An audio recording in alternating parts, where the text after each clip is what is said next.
Friends, పాలు పంచదార ఏమీ అవసరం లేకుండా ఇంట్లోనే ఈజీగా జున్ను తయారు చేసుకోవడం మీ అందరికీ చూపిస్తాను.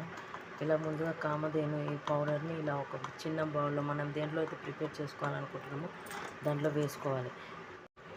దీంట్లో సరిపడా వాటర్ని కలపాలి.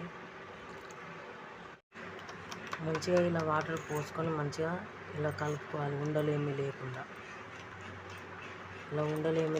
మంచిగా కలుపుకున్న ఈ మిశ్రమాన్ని ఒక చిన్న వేరొక బౌల్లో నీళ్లు పోసి స్టవ్ ఆన్ చేసి నీటి బౌల్ని స్టవ్ పైన పెట్టేసి ఆవిరి పైన దీన్ని ఉడికించుకోవాలి. ఒక 15 నిమిషాల పాటు దీన్ని ఉడికించుకున్న తర్వాత తీస్తే జున్ను ఎలా వస్తుందో మీకు చూపిస్తాను. ఫ్రెండ్స్ చూడండి, ఇలా స్టవ్ ఆన్ చేసుకొని ఒక బౌల్లో నీటిని పోసుకొని ఇది వేడవ్వాలి ఫ్రెండ్స్, మరగాలి.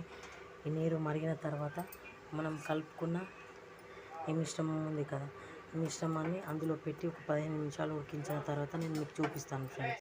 ఇలా నీళ్ళు మరిగిన తర్వాత అట్లా గిన్నె పెట్టుకోవాలి ఫ్రెండ్స్, సపోర్ట్గా ఇట్లా మెల్లగా పెట్టుకొని ఇట్లా మూత పెట్టుకోవాలా. ఆవిరికి మంచిగా ఉడుకుతుంది. ఇట్లా సిమ్లో పెట్టుకోవాలి ఫ్రెండ్స్. మీడియంలో అయినా సరే, సిమ్లో అయినా సరే పెట్టుకోవాలి.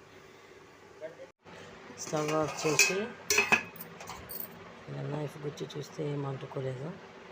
సో జున్ను రెడీ అయింది ఫ్రెండ్స్.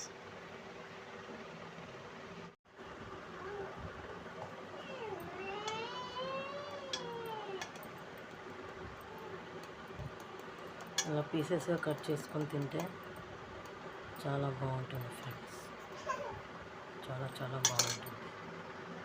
కొంచెం కాలుతుంది.